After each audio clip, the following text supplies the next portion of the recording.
Guys এয়া মই ফুলবিলাকত অকণমান পানী স্প্ৰে কৰি আছোঁ পানী স্প্ৰে কৰিলে ফুলবিলাকৰ পাতবিলাকো চাফা থাকে আৰু গছবিলাকো খুব ভাল হয় মই দিনটো দুবাৰ স্প্ৰে কৰোঁ এবাৰ আগবেলা এবাৰ পাছবেলা যিকোনো সময়তে কৰোঁ এবাৰ কেতিয়াবা পাছবেলা মানে ৰাতি হোৱাৰ আগতেও কৰোঁ তেতিয়া মানে ফুলবিলাক ভাল হৈ থাকে আৰু সেইকাৰণে কৰোঁ আৰু আমাৰ বাৰান্দাখনৰ এই কৰ্ণাৰটো মোৰ খুব প্ৰিয় কাৰণ ইয়াত মোৰ ভাল লগা ফুলবিলাক এনেকৈ টাবত মই ধুনীয়াকৈ ৰুই মেলি সজাই থৈছোঁ আপোনালোকক আগতেও দেখুৱাইছোঁ মোৰ এই ফুলবিলাক মাজে মাজে দেখুৱাই থকাই হয় আৰু ইমান গৰম পৰিছে নহয় এয়া চব পুৰা ঘামি গৈছোঁ কাৰণ আমাৰ মানে ৰ'দটো বাৰান্দাখনত একদম ৰাতিপুৱাই পৰে ফেনখনো চলাব পৰা নাই কাৰণ ফেন চলালে মানে ভিডিঅ'ত মানে এটা চাউণ্ড আহে এইটো ভাল নালাগে সেইকাৰণে ফেনখন অফ কৰি লৈছোঁ আৰু এতিয়া পুৰা তিতি গৈছোঁ আৰু আজি মই আপোনালোকৰ ওচৰলৈ লৈ আহিছোঁ নিৰামিষ ভাতৰ এখন থালি যিটো মানে একেবাৰে সাধাৰণভাৱে মই বনাইছোঁ যিটোক কয় আমাৰ অসমীয়া খানা বা অসমীয়া ভাতৰ থালি যিটোক কয় সেইটোৱে আৰু একেবাৰে সহজভাৱে বনোৱা আৰু লগত আছে এটা খুব ধুনীয়া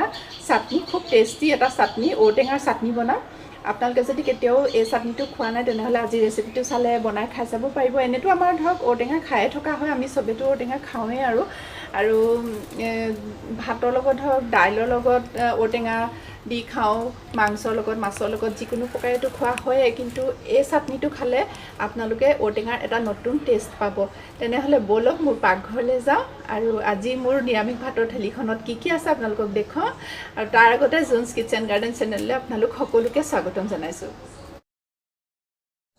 প্ৰথমে বনাবলৈ লৈছোঁ কলডিল দি মচুৰ দাইল এয়া কলডিলখিনি মই ভালকৈ কাটি লৈছোঁ সৰু সৰুকৈ আৰু এইফালে মই কেৰাহী গৰম কৰিছোঁ আৰু এতিয়া কেৰাহীত দি মই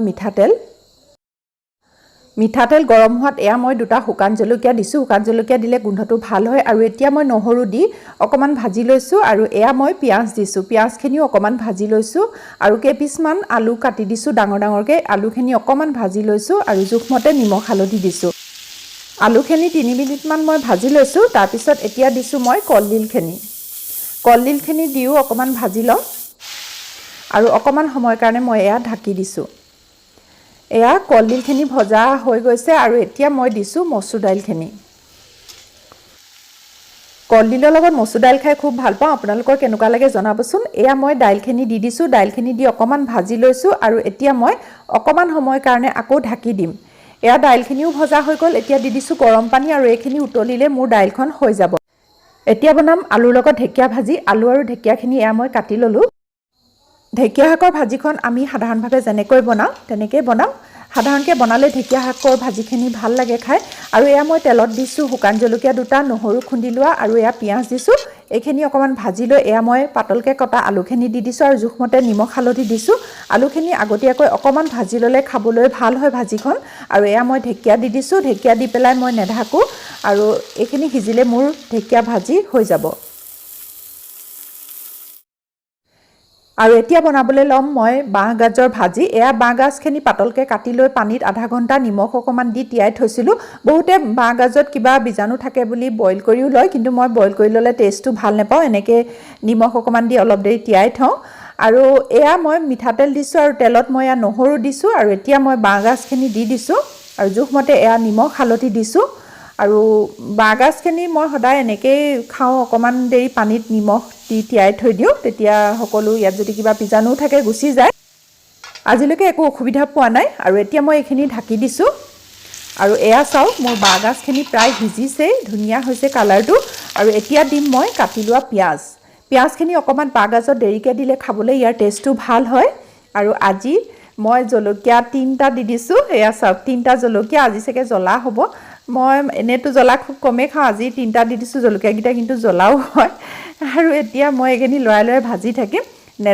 একেবাৰে নেঢাকোঁ আৰু এইখিনি সিজিলে মোৰ বাঁহগাজৰ ভাজিখিনি হৈ যাব নিৰামিষ ভাতৰ কাঁহীত যদি অকণমান পিটিকা নাথাকে ভাল লাগিব জানো এয়া মই বনাবলৈ লৈছোঁ মচুৰ দাইল আৰু আলুৰ পিটিকা ভাত বনাওঁতে প্ৰেছাৰত একেলগে মই আলু দুটা আৰু মচুৰ দাইলখিনি টোপোলা কৰি দি দিছিলোঁ আৰু একেলগে 3টা বস্তু সিজি গ'ল আৰু এয়া দিছোঁ মই কাটি লোৱা পিঁয়াজ মান ধনিয়া পাত অকণমান আৰু জলকীয়া দিছোঁ আৰু এয়া দিছোঁ কেঁচা মিঠাতেল অকণমান আৰু জোখমতে এয়া নিমখ দিছোঁ আৰু এতিয়া এইখিনি মই ভালকৈ হাতেৰে সানি ল'ম পিটিকা বোলে হাতেৰে পিটিকিলেহে বেছি টেষ্ট হয় নহয় জানো কথাটো কিন্তু একেবাৰে সঁচা চামুচ বা হেতাৰে পিটিকিলে সেইটো টেষ্ট নাহে যিটো হাতেৰে পিটিকিলে আহে আৰু এয়া মোৰ হৈ গ'ল পিটিকা ৰেডি আৰু এতিয়া বনাম বহুত টেষ্টি এটা চাটনি আজি মই ঔটেঙাৰ চাটনি বনাম এয়া আলু লৈছোঁ, আলুটো এনেকৈ দুফাল কৰি লৈছোঁ আৰু ঔটেঙাখিনিও মই এনেকৈ কাটি লৈছোঁ আৰু এটা প্ৰেছাৰ কুকাৰ লৈছোঁ। এতিয়া একেলগে আলু আৰু ঔটেঙাখিনি মই বইল কৰিম আৰু ইয়াত দিছোঁ সিজিবৰ জোখেৰে অকণমান নিমখ আৰু এতিয়া অকণমান পানীও দিম। পানীখিনি বেছি দিব নালাগে, মাত্ৰ ঔটেঙাখিনি অকণমান ডুব যোৱাকৈ আৰু সিজাৰ জোখেৰে দিলেই হ'ল। আৰু এইখিনি এতিয়া মই 4টামান চিটি মৰাকৈ সিজিবলৈ দিম ঔটেঙাখিনি আৰু আলুটো। আৰু এয়া চাওক 4-5টা চিটি মৰাৰ পিছত মোৰ ঔটেঙা আৰু আলু সিজি গ'ল। ঔটেঙাখিনি খুব ধুনীয়াকৈ সিজিলে আৰু এতিয়া এয়া ঔটেঙাখিনি অকণমান হাতেৰে ছিঙি ল'লোঁ, তেতিয়া মিক্সিত পিচিবলৈ ভাল হ'ব। আলুটো মই বেলেগে উলিয়াই থৈছোঁ। এতিয়া মই মিক্সিত ঔটেঙাখিনি পিচি ল'ম। পিছাৰ আগতে মই এয়া জোখমতে নিমখ দিছোঁ আৰু এতিয়া এইখিনি মই পিচি লওঁ। এয়া চাওক ঔটেঙাখিনি পিছা হৈ গ'ল আৰু ওপৰত আপোনালোকে দেখিছে ঔটেঙাৰ যিখিনি টান টান সীতা সেইখিনি এতিয়া মই বাহিৰ কৰিব লাগিব আৰু এখন ষ্টেনাৰ লৈছোঁ আৰু ইয়াতে মই ঔটেঙাখিনি দি এখন চামুচৰ সহায়ত মই ইয়াৰ সীতাখিনি উলিয়াই লওঁ আৰু যিখিনি সীতা থাকিব সেইখিনি ওপৰত ৰৈ যাব আৰু যিখিনি পিচ খালে এই বাতিটোত এয়া পৰি গৈছে আৰু অকণমান হেঁচিলে আৰু ওলাব।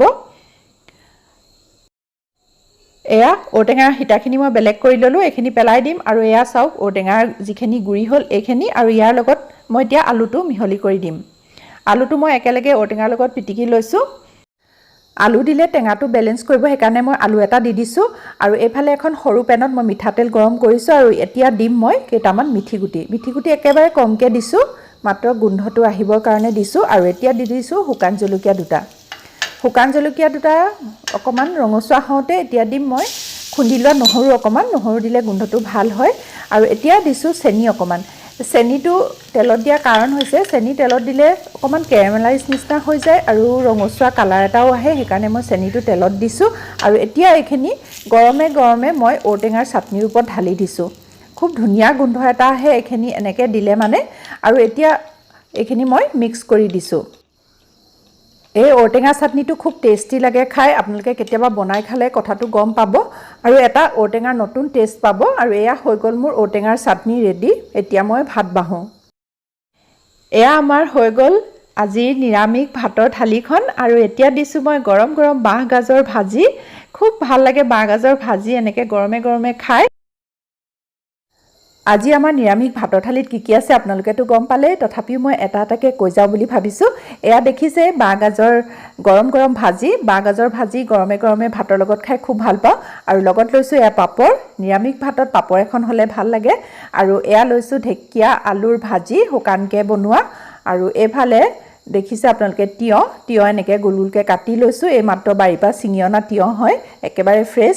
আৰু এয়া ভাত লৈছোঁ, নেমু এডোখৰ লৈছোঁ, জলকীয়া এটা আৰু এয়া হৈছে মচুৰ দাইল আৰু আলুৰ পিটিকা। আৰু এইখিনি চবতছে টেষ্টি আৰু মোৰ ভাল লগা ঔটেঙাৰ চাটনি। আৰু এয়া হৈছে কলডিল আলু দি বনোৱা মচুৰ দাইল। আজি আমাৰ নিৰামিষ ভাতৰ থালি এইখনে। এতিয়া আমি ভাত খাই লওঁ।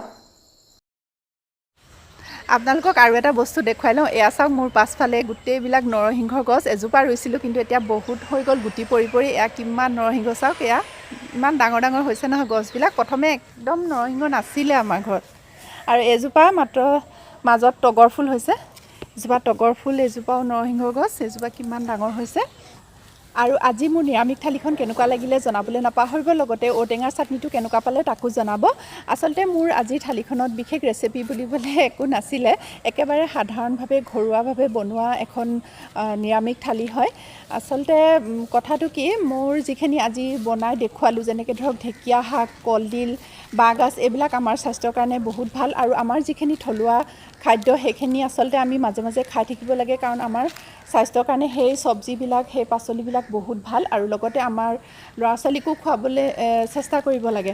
আচল কথা সেইটোৱে, মই মানে ভাবোঁ কি, আমাৰ যিখিনি থলুৱা খাদ্য, যিখিনি আমাৰ যিটো কয় আমাৰ অসমীয়া খানা বুলিয়ে কৈছোঁ আৰু, অসমীয়া খাদ্যত যিখিনি আমাৰ আছে সেইখিনি আমি মাজে মাজে খাই থাকিব লাগে আৰু আমাৰ ল'ৰা ছোৱালীকো খুৱাব লাগে। তাকেই আপোনালোকক মই দেখুৱালোঁ, মেইন কথা সেইটোৱে।